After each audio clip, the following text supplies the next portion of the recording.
Welcome to Sourced and Delivered, the TalentNet podcast where we go beyond the buzz and break down what's actually driving success in direct sourcing and total talent attraction. Straight talk, real wins, talent strategies that work. In today's episode, the direct sourcing divide. What separates success from stagnation? We're diving into TalentNet's latest study to explore why some direct sourcing programs are hitting over 80% fulfillment rates and generating millions in cost savings, while others are falling short. You'll hear the real-world strategies behind top-performing programs and the missteps that hold others back. From the power of brand and curation teams to executive buy-in, compliance, and re-engaging former workers, we unpack the best practices that make all the difference. If you're looking to understand what moves the needle in direct sourcing and how to build a smarter, more scalable program, you're in the right place. Let's get into it. Welcome to the deep dive. Let's cut straight to a challenge many of you are likely facing right now. How do you find the right talent when, well, hiring seems to be slowing down even as technology just races ahead? Yeah, the data really backs up, too. You see it in reports from LinkedIn, the Bureau of Labor Statistics. Yeah. There's this growing trend where candidates actually prefer contingent work. Exactly, which means companies need smarter, more agile ways to connect with that talent. It's a fascinating paradox, isn't it? Companies need these specialized skills more than ever, and they need them fast to stay competitive. Right. But the old ways, long hiring processes, relying only on agencies, that's not always the most efficient path anymore in this landscape. Exactly. And, well, that's where direct sourcing comes into the picture. It promises some really compelling things: lower cost, faster hiring, maybe better access to the talent you really need. It does. But let's be honest. Navigating talent acquisition can feel, well, overwhelming. So our mission today is pretty simple. We want to give you the shortcut to understanding what really drives success in direct sourcing. Yeah, cut through the noise a bit. We've got some pretty eye-opening real-world examples that are going to highlight what works and, just as importantly, maybe what doesn't. Absolutely. It's not enough just to say direct sourcing can work. We need to dig into why some programs really thrive while others just kind of falter. And we'll be doing exactly that today, looking at real companies, pinpointing the key differences in how they approach it. Okay, let's unpack this then. Yeah. For anyone maybe new to the idea, what is direct sourcing fundamentally, and why is it gaining so much traction right now? So in essence, direct sourcing is really about companies taking a more, let's say, proactive role in building their own talent pipelines. Okay. So instead of just relying only on external agencies, they cultivate relationships directly with potential candidates. Often that means building private talent communities. Communities, right. And the reason, well, they're multifaceted, really. Cost savings is a big one. Reducing those agency fees, that's a huge driver for many. Sure. For companies with, significant contingent workforce needs, it offers a more scalable, more sustainable solution. We also see companies using it simply to simplify their vendor management, fewer relationships to manage. Makes sense. But beyond that, it's also about creating a better experience for the candidates themselves, fostering that direct engagement. And sometimes it even opens doors to niche talent pools for market expansion. So taking more control, building direct connections. Now, our focus today is really on making direct sourcing successful. It's not just about flipping a switch on a new system, is it? Oh, not at all. And our research, looking at TalentNet clients, consistently shows the key differentiator really lies in adopting industry best practices. Best practices, okay. The companies that are getting those remarkable results, they're not just using the technology, they're strategically implementing these proven methods across their entire program. All right, let's dive into that secret sauce then. What are some of these, let's say, non-negotiable best practices that listeners really need to know about? Okay, let's start with something really fundamental, something that can often be a game changer. Powerfully leveraging your company's brand. Your brand. Interesting. How so? Well, think about it. Your brand isn't just for customers. It's a magnet for talent, too, especially for people who already connect with your company's values, your mission. Right. A strong brand resonates deeply. It can foster a sense of loyalty even before someone is officially hired. That makes total sense. Someone who's already a believer in what you do is probably going to be a more engaged, maybe a longer-term fit, even for contingent work. Exactly. So how do you actually do that in direct sourcing? What does it look like? It's about weaving your brand into, well, every single aspect of the program. It starts maybe with giving your direct sourcing initiative a compelling name, something that reflects your company identity. Yeah. Internal branding is just as important. Your own employees need to understand it, believe in it. Then, every communication with candidates, emails, texts, your career pages, it all needs consistent branding. This even goes for your tech platform. Ideally, it offers white labeling for that seamless experience. Right, so it feels like your company talking to them. Precisely. And maybe most importantly, your curation team, whether they're internal or external, they're on the front lines. They are your brand ambassadors. Okay.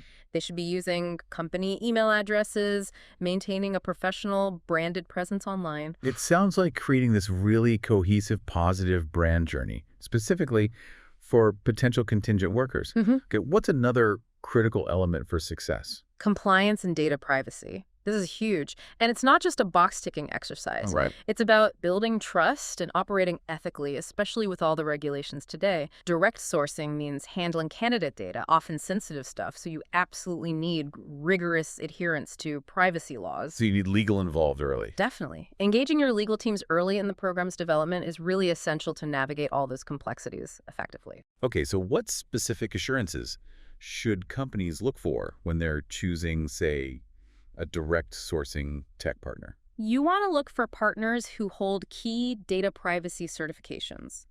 SOC2 Type 2, for instance. That tells you their security controls have been rigorously audited by a third party. Okay, SOC2 Type 2. Also, ISO 27001 and 2717, those are international standards for information security management. And of course, you need to ensure they demonstrate full compliance with regulations like GDPR in Europe or CCPA in California. Got it. These certifications, they give you tangible proof that your data and your candidates' data is being handled with the highest levels of security and care. That definitely gives you peace of mind knowing you're operating responsibly. What's next on the best practice list? Frequent intake sessions. These are really crucial conversations. They happen right when a new role opens up, connecting your curation team directly with the hiring manager. Intake sessions. Okay. It might seem like an extra step. It might seem like it, but it's incredibly valuable. It aligns everyone's expectations right from the start. So what exactly gets discussed in these sessions that makes them so impactful? Well, these sessions allow for a really deep dive into the role's specific requirements. What are the absolute must-haves versus the nice-to-haves? Okay. You also get the hiring manager's view on the ideal team fit, and you get a clear understanding of the hiring timelines. Right. By addressing potential challenges and clarifying needs up front, you make sure the curation team is targeting the right talent and that the hiring manager feels fully integrated into the process for their team. So it's about getting crystal clear on the needs and really fostering that collaboration. Now, you've mentioned this curation team a few times. What makes their role different in direct sourcing? That's a really key distinction. Dedicated curation support is a hallmark of successful direct sourcing programs. Dedicated support. Yeah. Unlike maybe traditional recruiters who might work on a huge range of roles, curators specialize in building and nurturing your private talent communities. They become experts in re-engaging former contingent workers, and they proactively build pools of talent with specific skills, maybe specific pay expectations, geographic preferences, all tailored to your ongoing needs. So their focus is more on that long-term relationship building within these specialized talent pools, not just reactively filling single roles. Precisely. They're focused on building a sustainable talent ecosystem for your organization. So when you're picking a curation partner, it's vital to look at their relevant industry experience, how they balance cost versus quality, the level of dedicated resources they'll commit to your program. Right. Are you getting enough attention? Exactly. And their strategic approach, does it meet your unique business needs, your operational requirements? And critically, do they have a proven ability to build engaged, active talent communities using robust tech platforms? Those are definitely important things to consider for anyone looking at this. What other best practices are essential? Priority requisition distribution. That's another really powerful strategy. Priority requisition distribution. What does that mean? It simply means giving your internal or external curation team the first shot at filling your open contingent roles. They go to candidates from your existing talent pools first. And the logic there seems pretty straightforward, right? You're tapping into your known pre-vetted network first. Exactly. Companies that prioritize their curation teams this way consistently see higher fulfillment rates and usually faster times to fill. Makes sense. It's intuitive, really. You've already invested in building these talent communities, so giving them the first look at new opportunities just maximizes that investment. Okay. Another interesting element I saw was the idea of a program ambassador. What's their role in making direct sourcing actually work? Yeah, think of the program ambassador as the internal champion, the advocate for your direct sourcing program within your own company. Okay, an internal champion. They're responsible for driving adoption, ensuring its success internally. Their job might include educating key stakeholders about the benefits and processes, ensuring alignment between hiring needs and the direct sourcing strategy, and just fostering enthusiasm and engagement across different departments. So they're like the internal point person, making sure everyone gets it and buys in. Precisely. They play a really vital role in strengthening communication, maybe addressing questions and concerns proactively. They boost engagement through training and awareness, and they provide valuable feedback on how the program's actually performing. That helps with continuous improvement, adaptation. That sounds like a crucial role for making sure the program actually gains traction and stays aligned with business goals. Right. What about physical presence? Does having the direct sourcing team on-site offer advantages? Yeah, encouraging on-site resources, even if it's just regularly, not necessarily full-time, that can yield significant benefits. How so? When your tech platform provider and your curation team have some physical presence, it just fosters stronger relationships. They get a deeper understanding of your company culture, your specific hiring needs. Makes sense. This can lead to better brand alignment when they talk to candidates, more tailored support, and really valuable opportunities for ongoing education. Things like workshops, lunch and learns, platform training sessions right there. It's about building a more integrated, more collaborative partnership. Okay. Now, in today's world, the career page is often that first impression, right? How does that fit into direct sourcing success? Oh, seamless career page integration is absolutely essential. Your career page needs to do more than just showcase your values and culture. Okay. It has to provide easy, intuitive access to your contingent job postings and a really clear path for candidates to join your talent community. Right, make it easy for them. And the experience should feel consistent, whether someone's looking at full-time roles or contract roles. Ideally, your direct sourcing platform enables a really user-friendly candidate experience. Often you see AI-powered job matching now and streamlined applications like those quick 60-second applications that really minimize friction. People drop off otherwise. Making it effortless for talent to connect seems key. What about actively getting the word out about the roles themselves? Yeah, expanding your job distribution network is vital. Your strategy needs a multi-channel approach to promote open positions. Multi-channel. Like what? Leveraging major search engines, using both free and maybe premium job boards that are relevant to your industry, and of course, prominently featuring roles on your own company career page. Right. And all of that needs to be seamlessly connected back to your direct sourcing platform to maximize visibility and reach the widest possible pool of qualified candidates. So it's not just passively waiting, it's actively promoting the opportunities. Okay. And finally, what's the last of these key best practices our sources emphasize? Focusing on re-engaging your former hires. Think about the wealth of talent that's already within your reach. People who know the company. Exactly. Individuals who already understand your company culture, maybe have a proven track record. Actively building talent pools of former freelancers, contractors, maybe even retirees, past full-time employees. That can lead to significant cost saving. And less risk, probably. And greatly reduces the risk of a mishire, exactly. A proactive direct sourcing strategy really prioritizes nurturing relationships with this incredibly valuable segment of the talent market. It's like tapping into a pre-qualified, familiar talent network. Okay, wow, we've covered a lot of ground with these best practices. Now let's see how these actually play out in the real world. Our sources provide some really compelling case studies of TalentNet clients, highlights of both remarkable successes and some valuable learning opportunities. Let's start with the top 3 performers. Absolutely. So our top performing client, a leading health insurance company, they boast an impressive 88% fulfillment rate in 2024. 88%? Wow. Yeah, it truly exemplifies the impact of really embracing a comprehensive approach to these best practices. Their main goals were supplier consolidation, cost reduction, and scaling their contingent workforce effectively with high-quality talent. Okay. They proactively engaged in what's called a program readiness workshop to tailor their strategy. They built a dedicated internal curation team, and they fully integrated the direct sourcing platform into their existing HR systems. And the results? Outstanding. They didn't just meet their hiring targets, they doubled them. And they achieved a remarkable $29.1 million in cost avoidance. $29 million. Okay. What were the key drivers? Why did they succeed so well? They showed a really strong commitment to adopting pretty much all the best practices we've discussed. All of them. Just about. Including a dedicated focus on re-engaging former workers, really effectively leveraging their strong employer brand throughout the whole candidate journey, ensuring seamless integration with their partners, empowering their internal curation team with that priority access to new requisitions, and, crucially, securing strong executive alignment and support.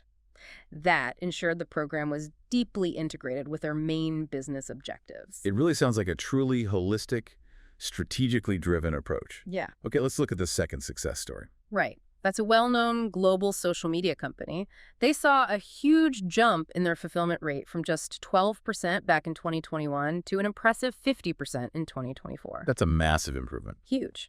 And it resulted in millions of dollars in annual savings. Their main challenges were managing really rapid growth and figuring out how to effectively re-engage their large pool of former contingent workers. Okay.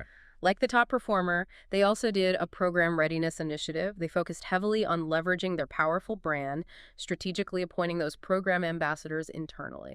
The ambassadors again? Yes, to champion it and really improving communication about the program across the whole organization. So what were the critical success factors for them? What really moved the needle? Their strategic appointment of strong program ambassadors proved to be a major catalyst. These internal champions, they really effectively promoted the program, fostered collaboration between stakeholders. And additionally, their partnership with an experienced curation team, one that proactively focused on building robust talent communities, that was instrumental in their significant improvement. It really underscores the value of having those internal advocates, doesn't it? Now, what about the third high-performing client? This is a multinational technology company. They achieved a 44% fulfillment rate. Still very strong. Very strong. Their key objectives were handling high-volume contingent hiring without relying too heavily on agencies, reducing overall hiring costs, consolidating vendors, and just enhancing the candidate experience. Right. They implemented several key best practices that streamlined 60-second application process to reduce drop-off, a consistently branded career page to reinforce their value proposition, and proactive strategies for engaging with their alumni network. Alumni engagement, okay. And these efforts contributed to over $1 million in cost savings and a steadily growing talent community. So what were the key elements that drove their success? Well, their strong adoption of many best practices was key, coupled with really fully invested stakeholders across the organization. Stakeholder buy-in. Starting with robust executive buy-in, active involvement in shaping policies, shaping the overall strategy that was critical, it really highlights the power of executive sponsorship. Now, while they're still maybe in the process of fully empowering program ambassadors and giving the curation team complete priority access to all requisitions, they've already achieved really significant progress. So it shows even the most successful programs often have areas where they can keep evolving, keep improving. Now let's shift focus a bit maybe to the other side of the spectrum. What valuable lessons can we learn from the clients who faced, let's say, greater challenges with their direct sourcing programs? Yeah, looking at the challenges is just as important. Our first example here is a financial services company. They achieved a 13% fulfillment rate. 13%. Okay. Their main goals were cost reduction, improving applicant quality, enhancing the candidate experience. And while they did see some benefits, like a 21% average cost savings, significant growth in their talent community size. That's some positives. Some positives, yes. But that overall fulfillment rate, 13%, indicates some pretty significant challenges were happening. What were the main obstacles they ran into? A key issue was their reluctance to offer exclusive access to open roles to their direct sourcing team. That really diluted the effectiveness of their own talent pool. Okay. They also had limited communication and collaboration between the direct sourcing team and the hiring managers. There was inconsistent program management, maybe due to a lack of clearly defined internal processes, insufficient engagement from key stakeholders across the organization, and importantly, the absence of a dedicated program ambassador to champion the initiative internally. It sounds like a lack of internal alignment and maybe clear ownership really hampered their progress there. What about the second example in this category? That's an immunology healthcare company. They had a 9% fulfillment rate. 9%. Their objectives were pretty clear: efficiently source niche contingent hires, establish a more structured program, reduce time to fill. However, they faced several hurdles. Like what? Well, their career page wasn't integrated with their direct sourcing platform at all. That severely limited candidate flow right from the start. Big technical gap. Huge gap. They also experienced limited executive buy-in. This resulted in low job volumes actually being directed to the program and a lack of clear, measurable goals. Right. Their curation team, while focused on the niche roles needed, lacked deep experience. This led to smaller talent communities, fewer qualified submissions, and again, no program ambassador contributed to a disjointed overall strategy. So a combination of technical limitations, not enough leadership support, and maybe an under-resourced curation function. That sounds detrimental. It really was. And finally, the third client facing challenges. This is another financial services group. They achieved a 5% fulfillment rate. Just 5%. Yeah. Their stated aims were to expand their contingent program, improve candidate quality. They did have some strength in creating branded resumes for their talent pool. Okay, something worked. Something. However, they significantly limited their job distribution. They failed to leverage external job boards, search engines, basically didn't get the word out. They also restricted the number of submission slots available to their curation team, and they worked with a smaller, less experienced team that really struggled to scale quickly enough to handle their hiring volume. Right. And again, the lack of both program ambassadors and strong executive buy-in just compounded these challenges. Wow. Sounds like a lack of investment in crucial areas, job visibility, curation support, coupled with that lack of leadership commitment, really impacted their ability to hit their goals. So looking across all these real-world examples, the good and the challenging, what are the key recurring themes? What differentiates the high performers from those that struggle? You know, the patterns become pretty clear when you lay them out like this. Successful direct sourcing programs, they share a strong willingness to adopt and consistently implement best practices. It's not a one-time thing. Right, sustained effort. They have enthusiastic, effective program ambassadors driving internal adoption. They benefit hugely from strong commitment and active involvement from executive leadership. Crucial. And they partner with experienced, well-integrated direct sourcing providers who really act as true extensions of their own team. Okay.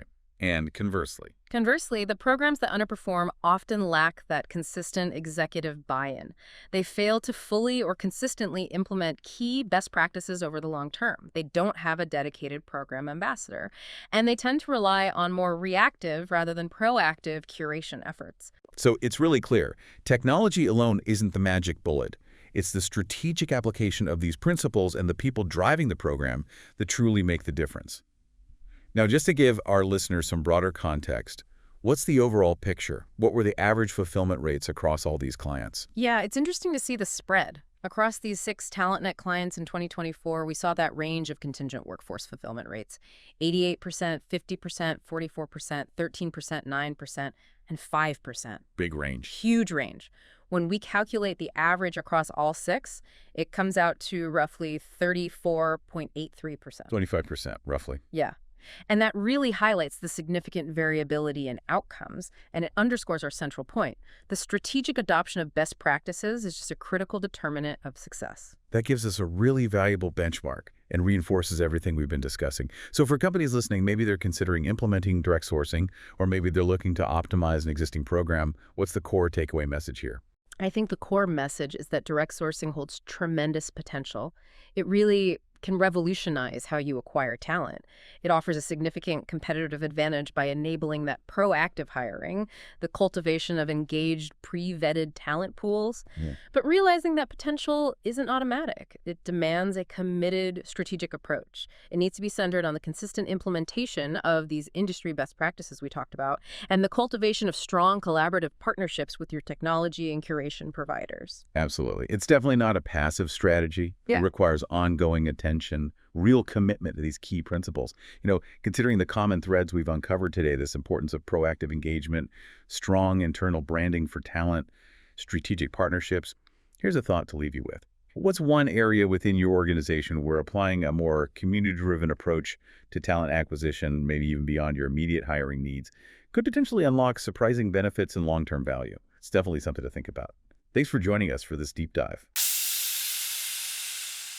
That's it for this episode of Sourced and Delivered. If you came in wondering what separates direct sourcing success stories from programs that stall, hopefully you've now got the clarity to take action. The data speaks for itself. Consistent best practice adoption, strong internal alignment, dedicated resources, and a proactive approach to talent. These are the markers of high-performing programs. Want to see the full TalentNet study or explore client case data? You'll find everything linked in the show notes. Be sure to follow and subscribe to the show so you don't miss upcoming episodes. And if you found this helpful, leave us a review. It helps others find insights that actually work. Thanks again for listening to Sourced and Delivered, presented by TalentNet. Until next time, keep sourcing smart and delivering results.